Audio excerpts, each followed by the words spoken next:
Instead of saying, I have to do this, I get to do this. I get to be the breadwinner for my family. I feel really privileged. I get to be that example for my kids and my daughters and my son that I'm a strong woman, and I also can be soft and nurturing at home for them and love them and be a good wife. We can be all of the things if we just give ourselves grace to do them and also admit honestly what we want and what we don't want. You have to find it within yourself to figure out what it is that you want in life truly. And guess what? You can change your mind. That's the beauty of it all. You can change your mind. Some of the things I wanted before are not things I want anymore. And I've changed as a human being, and it's okay. And there's no shame around it, because I think a lot of us have embarrassment and shame when we go 100% in on something and then we go, I don't want that anymore. Let's pivot. And that's okay, because it's all by trial and error. The universe will reward by contribution and not just consumption. So don't be afraid to give, because you will get it back tenfold, but you have to give it with a full heart without expectation of receiving. If you're an empowered woman, you're not going to lead out of fear. You're not going to lead out of jealousy. You're not going to lead out of trying to intimidate and bully people. You're really empowered and you are true in your own presence and self and knowing yourself, then you don't really need to worry about the approval of other people. You're good with who you are. You're grounded. It doesn't necessarily mean that everything's put together. It just means you're okay with showing people who you really are. Going through survival seasons and hardship seasons are growth too. We just don't see it that way. And so I think it's more important than ever to focus on your personal growth during those hard times. Sometimes our self-worth and all that collapses during these difficult times, and then that's who we are. That's our identity. And so if we can't separate our identity from our successes in business and what we do as a career, it kind of is scary, because you are more than your job. You're more than your business. You're not just a mom. You're not just a business person. You're not just a wife. You're a human being. You're a woman. You're your own person, separate of all those things. Letting go is like definitely leveling up. That's a huge growth piece. I think some people think when you quit things, you change your mind on things and you make a choice to do something different completely, or pivot, or change your business, or fire everybody and start again, that you're going backwards. You're actually not. You're going forwards and you're launching. You just don't see it. What happens when you release things with intention, knowing what you want and being okay with that, it's pretty incredible what will unfold for you if you allow it. There's space and clarity that just comes because you're not holding on to all this angst and forcing things that you don't want anymore. And you're not in a place of resentment and bitterness. You're allowing new opportunities to show up into your life. If you can remain curious through your whole life, you can have a pretty amazing life, because you don't come from a place of ignorance or judgment or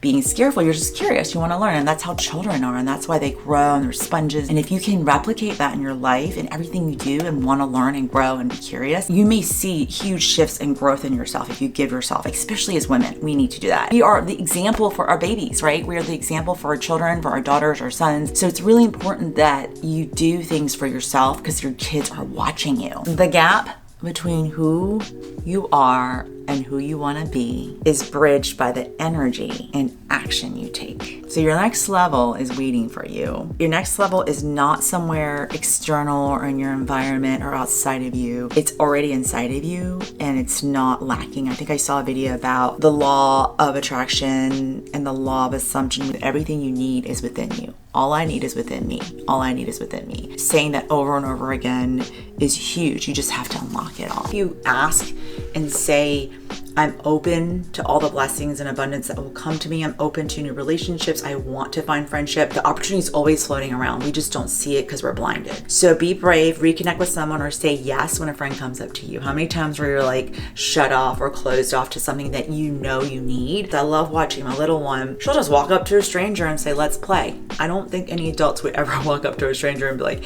hey, let's hang out. So the bravery that we see in children is something that we need to watch them and go, let me practice that for myself, because I'm going to tell you something, it will really change your lens and how you look at friendship. If you have a genuine connection and interest, it makes life so much easier. Give yourself a break, people. Failure is normal. Failure is important to learn and grow. I'm glad that we're celebrating failure as a culture now, because I think for so long, no one wanted to claim their failures. They only wanted to claim, oh, that didn't work, let's move on, versus accepting that that's who we were and that's what made us here.